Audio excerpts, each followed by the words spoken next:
नमस्कार विद्यार्थी मित्रांनो, या व्हिडिओजमध्ये आपण राष्ट्रवादी इतिहास लेखन म्हणजे काय याविषयीची माहिती अभ्यासणार आहोत.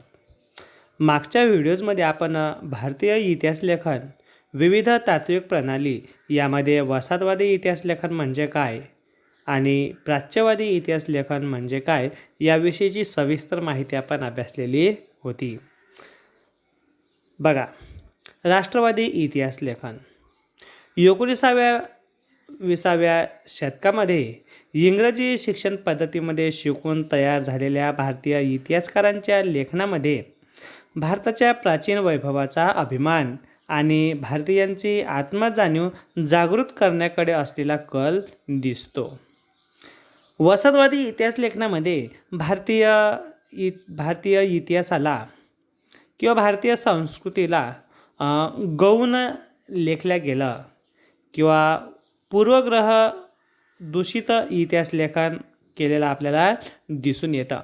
त्याला प्रत्युत्तर म्हणून 20व्या आणि 19व्या शतकामध्ये जे इंग्रजी शिक्षण घेतलेले पहिल्या पिढीतील तरुण आहेत त्यांनी वसाहतवादी इतिहास लेखनाला उत्तर देण्याचा प्रयत्न केलेला दिसतो. कारण राष्ट्रवादी इतिहास लेखनामध्ये भारताविषयीचा स्वाभिमान, भारतीय संस्कृती जगामध्ये किती श्रेष्ठ आहे या दृष्टिकोनातून लिखाण झालेलं आपल्याला दिसून येतं. राष्ट्रवादी इतिहास लेखनामध्ये भारताचा प्राचीन वैभवाचा इतिहास, त्याविषयी असणारा अभिमान आणि भारतीयांची आत्मजाणीव जागृत करण्याकडे असलेला कल दिसून येतो. त्यांच्या लेखनामध्ये राष्ट्रवादी इतिहास लेखन असं म्हटलं जातं. मग राष्ट्रवादी इतिहास लेखन म्हणजे काय? तर भारताचा प्राचीन वैभवाचा अभिमान आणि भारतीयांची आत्मजाणीव जागृत करण्याकडे जे लक्ष दिलेलं आहे त्याला राष्ट्रवादी इतिहास लेखन असं म्हणतात. आणि याची सुरुवात महाराष्ट्रातील राष्ट्रवादी इतिहास लेखनाचे प्रवक्ते किंवा पहिलं नाव आपल्याला घेता येतं विष्णुशास्त्री चिपळूणकर. बघा, विष्णुशास्त्री चिपळूणकर यांनी निबंधमालेच्या माध्यमातून आपले विचार व्यक्त करायला सुरुवात केलेली आहे. त्यांना मराठी भाषेचे शिवाजी असंही म्हटलं जातं, कारण मराठी भाषेचं संरक्षण त्यांनी इंग्रजांच्या काळामध्ये केलेलं आहे. कारण इंग्रजांनी भारतामध्ये इंग्रजी शिक्षणाला सुरुवात केल्यानंतर आपली मराठी भाषा टिकून राहिली पाहिजेत यासाठी विष्णुशास्त्री चिपळूणकर यांनी निबंधमाला लिहायला सुरुवात केलेली आहे. ब्रिटिश अधिकाऱ्यांनी लिहिलेल्या प्राचीन भारताच्या पूर्वग्रहित इतिहासाला त्यांनी विरोध केला आहे. बघा, वसाहतवादी इतिहास लेखन कोणी केलं होतं? जे ब्रिटिश अधिकारी आहेत त्यांनी लिखाण केलेलं होतं.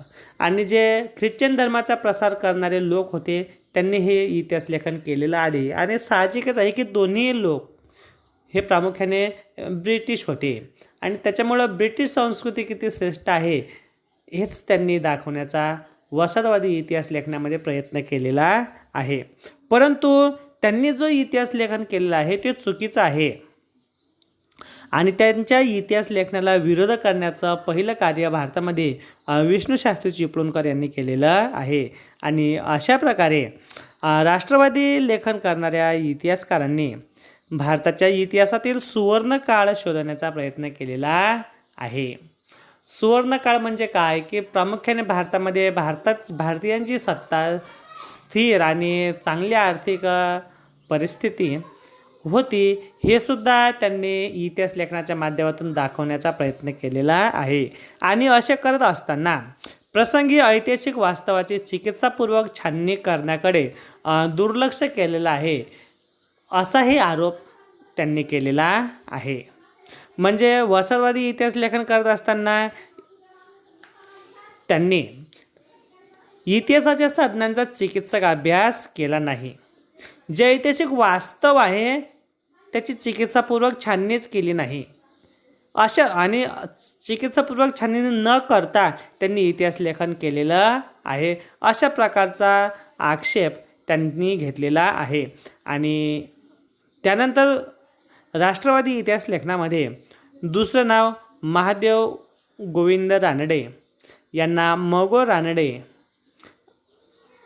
किंवा न्यायमूर्ती रानडे या नावानेही ओळखल्या जातं. बघा, महादेव गोविंद रानडे यांनी the rice of the Maratha power हा ग्रंथ लिहिलेला आहे. तुम्हाला महादेव गोविंद रानडे यांच्यावर टीप येऊ शकते, त्याच्यामुळं हा मुद्दा तुम्ही चांगला ध्यानात ठेवायचा आहे. महादेव गोविंद रानडे यांनी the rice of the Maratha power या ग्रंथात त्यांनी मराठा सत्तेच्या उदयाची पार्श्वभूमी विस्तारानं मांडली. आता द राईस ऑफ मराठाच पॉवर म्हणजे काय की मराठी सत्तेचा उदय आणि विकास कसा झाला त्याची पार्श्वभूमी त्यांनी या ग्रंथामध्ये मांडलेली आहे. आणि ते म्हणतात की मराठी सत्तेचा उदय म्हणजे अचानक पेटलेला वणवा नसून, म्हणजे मराठी सत्तेचा उदय हा अचानक झालेला नाही, तर त्याची सामाजिक आणि सांस्कृतिक व धार्मिक क्षेत्रातील जर तयारी आपण बघितली तर बऱ्याच काळापासून महाराष्ट्रामध्ये सुरू होती. आणि नंतर या परिस्थितीमध्ये मराठ्यांचा उदय झालेला आपल्याला दिसून येतो. अशा प्रकारे त्यांनी आपल्या ग्रंथामध्ये विचार मांडलेले आहेत. महादेव गोविंद रानडे यांच्यानंतर रामकृष्ण गोपाळ भांडारकर, विनायक दामोदर सावरकर यांची माहिती आपण पुढं सविस्तरपणे बघणारच आहोत. राजेंद्रलाल मिश्रा, रमेशचंद्र मुजुमदार, काशीप्रसाद जयस्वाल, राधा कुमुद मुखर्जी, भगवानलाल इंद्रजी, वासुदेव विष्णू मेराशी, अनंत सदाशिव आळतेकर ही काही राष्ट्रवादी इतिहासकारांची नावे उदाहरणादाखल सांगता येतात. म्हणजे एवढ्या इतिहासकारांनी राष्ट्रवादी इतिहास लेखनाच्या दृष्टिकोनातून लिखाण केलेलं आहे. त्यानंतर आपल्याला तिसरं नाव सांगता येतं ते म्हणजे विका राजवाडे. बघा, महाराष्ट्रातील व्यक्तिमत्व आहे आणि त्यांचा जन्म 12 जुलै 1863ला पुण्यामध्ये झालेला आहे. तर 31 डिसेंबर 1926ला त्यांचा मृत्यू झालेला आहे. मराठी भाषेचा त्यांना फार अभिमान होता. त्याबद्दल त्यांच्याविषयीचं एक विचार आहे. कारण तत्कालीन कालखंडामध्ये इंग्रजी भाषेला फार महत्त्व प्राप्त झालं होतं आणि इंग्रजी भाषेला महत्त्व प्राप्त झालेलं असल्यामुळं जे पहिल्या पिढीतील शिक्षण घेणारे तरुण आहेत त्यांनी इंग्रजी भाषेतूनच बोलायला आणि लिहायला सुद्धा सुरुवात केली होती. आणि ज्या तरुणांनी असा पुरस्कार केला त्यांना फार कीर्ती आणि नावलौकिकसुद्धा मिळालेलं आहे. तशाच प्रकारे विका राजवाडे हे सुद्धा अभ्यासू व्यक्तिमत्व आहे. त्यांनीसुद्धा इंग्रजीतूनच लिखाण करावं अशा प्रकारचे विचारप्रवाह दिसून येतात. परंतु ते मराठी भाषेचे फार अभिमानी किंवा स्वाभिमानी असलेले दिसून येतात. ते असं म्हणतात की ज्ञानार्जनाची हौस असली तर पाश्चात्यांनी माझी मराठी भाषा शिकावी. म्हणजे बघा, कारण त्यांना सांगितण्यात आलं होतं की तुम्ही इंग्रजी भाषेतून ग्रंथांचं लेखन करा. तेव्हा ते म्हणाले की मी इंग्रजी भाषेतून लेखन करणार नाही. जर तुम्हाला माझे विचार अभ्यासायचे असतील, वाचायचे असतील तर तुम्ही मराठी भाषा शिका आणि नंतर माझ्या ग्रंथांची पूजा करा. पण मी कीर्तीला हापापलेलो नाही, म्हणून मी इंग्रजीतून लेखन करणार नाही. म्हणजे बघा, मराठी भाषेपासून त्यांना किती स्वाभिमान आहे हे त्यांच्या वाक्यातून दिसून येते. बघा, इतिहास लेखन, भाषाशास्त्र, व्युत्पत्ती, व्याकरण अशा अनेक विषयांवर मूलभूत संशोधन करणारे आणि मराठी भाषेतून लेखन करणारे इतिहासकार. बघा, मूलभूत संशोधन करणारे तर ते आहेतच, पण मराठी भाषेतून लेखन करणारे इतिहासकार म्हणून राजवाडे परिचित आहेत. अनेक विषयांवर त्यांचा व्यासंग आपल्याला दिसतो. ते असं म्हणतायत की आपला इतिहास आपण लिहिला पाहिजे. बघा, असं का म्हणतायत ते? कारण मराठ्यांचा इतिहास हा ब्रिटिश अधिकारी ग्रँडफ यानं लिहिला होता आणि तो इतिहास पूर्णपणे त्यांना पूर्वग्रह दूषित दृष्टिकोनातून लिहिलेला आहे, कारण त्यामध्ये त्यांना स्पष्ट सांगितलेलं आहे की भारतीय संस्कृती गौण किंवा हीन दर्जाची आहे आणि म्हणून आपला इतिहास आपण लिहिला पाहिजेत, म्हणजेच आपला माहिती आपण चांगल्या प्रकारे लिहू शकू, याचा त्यांनी पुरस्कार केला. आणि मराठ्यांच्या इतिहासाची साधने बघा, राष्ट्रवादी इतिहास लेखनानं ग्रँडपच्या इतिहासकारांवर, ग्रँडप म्हणजेच वसाहतवादी इतिहास लेखनावर विरोध केलेला आहे, कारण त्यांनी स्पष्ट म्हणलेलं आहे की वसाहतवादी इतिहास लेखकांनी जे काही इतिहास लेखन केलेलं आहे त्यामध्ये त्यांनी कोणत्याही साधनांचा चिकित्सक अभ्यास न करता इतिहास लेखन केलेलं आहे. म्हणून विका राजवाडे यांनी मराठ्यांच्या इतिहासाची साधने असं शीर्षक असणारं 22 खंड संपादित केलेले आहेत, कारण मराठ्यांचा इतिहास लिहित असताना मराठ्यांची इतिहासाची साधने कोणती आहेत याचा प्रथम अभ्यास करायला हवा होता. ग्रँडप याने. परंतु ग्रँडप याने मराठ्यांच्या इतिहासाची साधने, विशेषतः तो सरकारी कार्यालयामध्ये नोकरीला होता तेव्हा त्याला सहज साधने उपलब्ध झाली असती, पण त्याने मराठ्यांच्या इतिहासाच्या साधनांचा अभ्यास न करता मराठ्यांचा इतिहास लिहिण्याचा प्रयत्न केलेला आहे. आणि त्याला प्रत्युत्तर म्हणून विका राजवाडे म्हणजेच विश्वनाथ काशीनाथ राजवाडे यांनी हा ग्रंथ लिहिलेला आहे. या ग्रंथाचे त्यांनी 22 खंड लिहिलेले आहेत आणि त्या 22 खंडांमध्ये ज्या 22 प्रस्तावना आहेत त्या अतिशय अभ्यासपूर्ण आहेत. आणि ते असं म्हणतायत की इतिहास म्हणजे काय. आता याच्यापूर्वी आपण इतिहास म्हणजे काय, इतिहासकारांचं मत जाणून घेतलेलं आहे, परंतु विका राजवाडे यांच्या मते इतिहास म्हणजे काय तर भूतकाळातील समाजाचे सर्वांगीण समग्र जीवन दर्शन.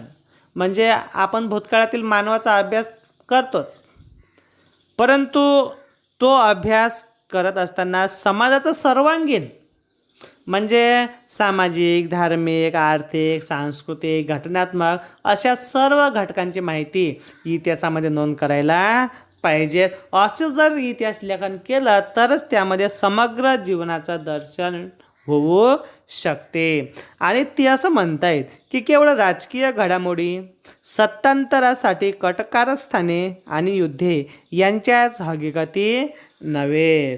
म्हणजे आतापूर्वी आपण जो काही इतिहास अभ्यासलेला आहे की इतिहास म्हणजे काय तर राज्याचा इतिहास, राजानं कोणते युद्ध केले, किती विजय मिळवले आणि शासनावर म्हणजे सत्तेवर येण्यासाठी त्यानं कशा प्रकारे राजकारण केलेलं आहे, कटकारस्थाने रचलेले आहेत, याची माहिती आपण अभ्यासली. पण ते म्हणतात की फक्त एवढाच अभ्यास करणे म्हणजे इतिहास नाही, तर या व्यतिरिक्त मानवी जीवनाचं समग्र जीवन दर्शन इतिहासातून व्हायला पाहिजे असं त्यांचं मत होतं. आणि ते असं म्हणतायत की अस्सल कागदपत्रांच्या आधारे इतिहास लिहिला पाहिजेत. बघा, याच्यापूर्वी आपण पाश्चात्य इतिहासकारांमध्ये सुद्धा काही इतिहासकारांनी इतिहास लेखन हे अस्सल कागदपत्रांच्या आधारेच व्हायला पाहिजेत, कागदपत्रांचा कसून अभ्यास केला पाहिजेत, अशा प्रकारचे विचार रांके यांनी मांडला होता. आणि तसाच विचार विका राजवाडे यांनी मांडलेला आहे. ते असं म्हणतात की अस्सल कागदपत्रांच्या आधारे, अस्सल म्हणजे अगदी खरे ओरिजिनल जे डॉक्युमेंट आहेत त्यांचा आधार घेऊन इतिहास लिहिला पाहिजेत. म्हणजे इतिहास जसा होऊन गेलेला आहे तशाच प्रकारचा इतिहास मांडता येईल असा त्यांचा आग्रह होता. त्यानंतर आपण चौथे राष्ट्रवादी इतिहास लेखक आहेत ते म्हणजे स्वातंत्र्यवीर सावरकर. बघा, विदा सावरकर म्हणजेच विनायक दामोदर सावरकर हे त्यांचं पूर्ण नाव आहे. 28 मे 1883ला त्यांचा जन्म, तर 26 फेब्रुवारी 1966ला त्यांचा मृत्यू झालेला आहे. बघा, भारतीय स्वातंत्र्य लढ्यामध्ये त्यांनी अभूतपूर्व असं योगदान दिलेलं आहे आणि मराठी स्वातंत्र्य सेनानी, स्वातंत्र्यवीर आणि कवी म्हणूनही ते प्रसिद्ध आहेत.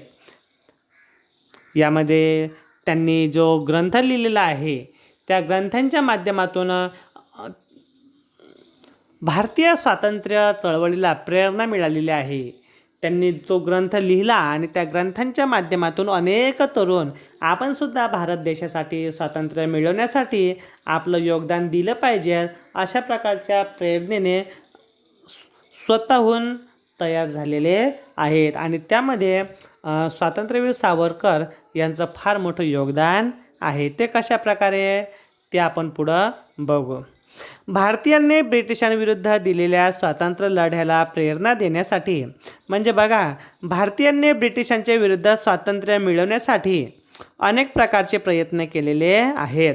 आणि त्या स्वातंत्र्य लढ्याला प्रेरणा देण्यासाठी राष्ट्रवादी इतिहास लेखनाचा उपयोग झाला. आपल्याला माहीत आहे की 1857चा उठाव हा ब्रिटिशांविरुद्ध झालेला पहिला सर्वात मोठा उठाव होता. त्यानंतर अनेक प्रकारचे आंदोलने ब्रिटिशांच्या विरुद्ध झालेले आहेत. 1942ला तर भारतीयांनी ब्रिटिशांना चले जावचा नारा दिलेला आहे.